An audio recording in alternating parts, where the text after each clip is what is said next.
Ang batang nakapulot ng wallet na hindi nauubos ang laman. Noong unang panahon, sa isang maliit at tahimik na baryo sa gilid ng bayan, may isang batang lalaki na nagngangalang Lito.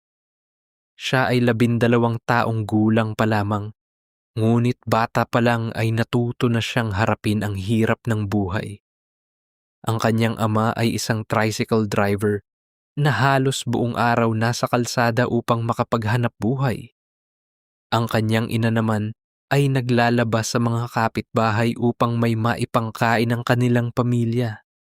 Maliit lamang ang kanilang bahay, isang barong-barong na gawa sa kahoy at yero.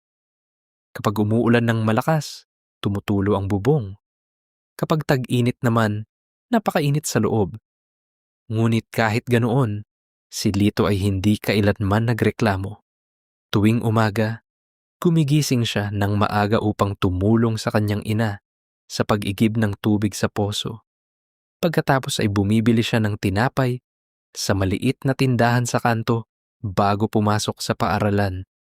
Kahit simple lamang ang kanilang buhay, kilala si Lito sa kanilang baryo bilang mabait at matulungin na bata.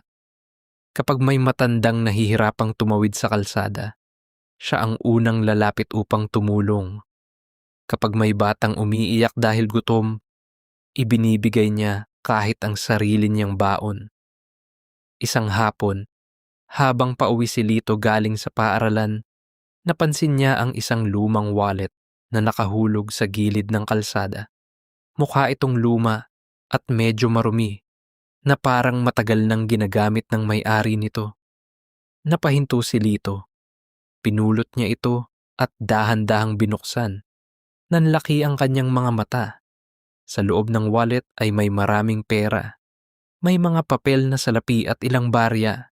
Napatingin siya sa paligid, ngunit walang tao sa kalsada. Siguro may nakahulog nito, bulong niya sa sarili. Naisip niyang ibalik ito sa may-ari.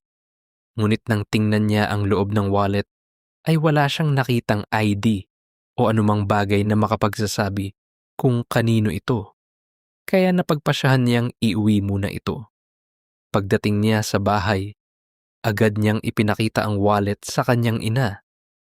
"Nanay, may napulot po akong wallet sa kalsada," sabi niya.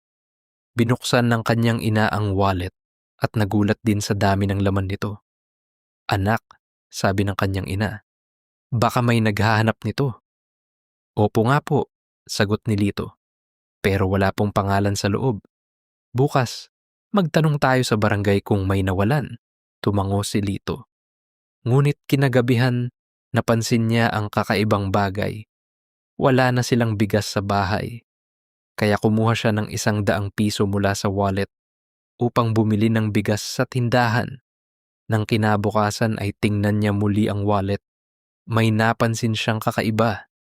Naroon pa rin ang parehong dami ng pera. Parang walang nabawas. Napakunot ang noo ni Lito. "Siguro nagkamali lang ako ng bilang," sabi niya sa sarili. Sinubukan niyang kumuha ulit ng pera. Ngunit kinabukasan, naroon pa rin ang parehong dami ng pera. Doon niya napagtanto ang isang bagay na halos hindi niya mapaniwalaan. Ang wallet ay mahiwaga. Ito ay isang wallet na hindi nauubos ang laman. Noong una ay natakot si Lito. Hindi niya alam kung ito ba ay sumpa o biyaya. Ngunit kalaunan ay ginamit niya ang pera upang tulungan ang kanyang pamilya. Nakabili sila ng sapat na pagkain. Nakabili rin siya ng bagong sapatos para sa paaralan. Ngunit kahit na may kakayahan na siyang bumili ng kung ano-ano, hindi siya naging sakim. Sa halip, ginamit niya ang pera upang tumulong sa ibang tao. Kapag may batang walang baon sa paaralan, binibilhan niya ito ng pagkain. Kapag may matandang nangangailangan ng gamot, tumutulong siya. Hindi nagtagal, napansin ng mga tao sa baryo na kahit mahirap ang pamilya ni Lito, tila lagi siyang may kakayahang tumulong sa kapwa. Ngunit, hindi niya kailanman sinabi ang lihim ng wallet. Isang gabi, habang natutulog si Lito, may narinig siyang mahinang tinig. Lito. Dahan-dahan siyang nagising. Napatingin siya sa paligid ng kanilang maliit na silid. At doon, sa paanan ng kanyang kama, may nakita siyang matandang lalaki na may mahabang balbas at suot na lumang damit. Nagulat si Lito at agad na napaupo. "Sino po kayo?" tanong niya. Ngumiti ang matanda. "Ako ang may-ari ng wallet na iyong napulot." Kinabahan si Lito.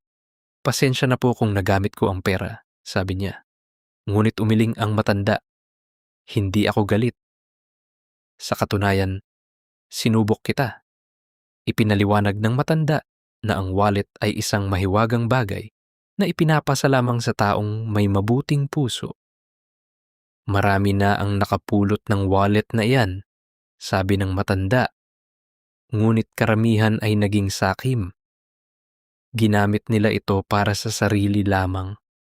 Tanging ikaw ang gumamit nito upang tumulong sa kapwa." Ngumiti ang matanda. "Kaya mula ngayon, ang wallet na yon ay mananatili sa iyo." Ngunit bago siya mawala, sinabi niya ang isang mahalagang bagay. "Tandaan mo, Lito, ang tunay na yaman ay hindi ang pera sa wallet, kundi ang kabutihan ng iyong puso." Pagkatapos sabihin iyon, biglang nawala ang matanda, parang hangin. Kinabukasan, nagising si Lito na hawak pa rin ang mahiwagang wallet.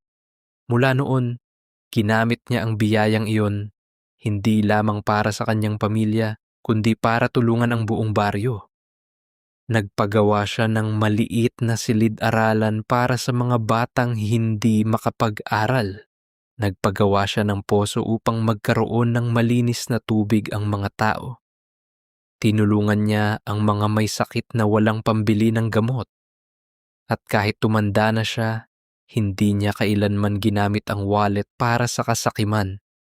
Kaya hanggang ngayon, may kwento ang mga matatanda sa baryo tungkol sa isang batang minsang nakapulot ng wallet na hindi nauubos ang laman. Ngunit ang mas mahalagang kwento ay hindi tungkol sa wallet, kundi tungkol sa isang batang may pusong hindi nauubos ang kabutihan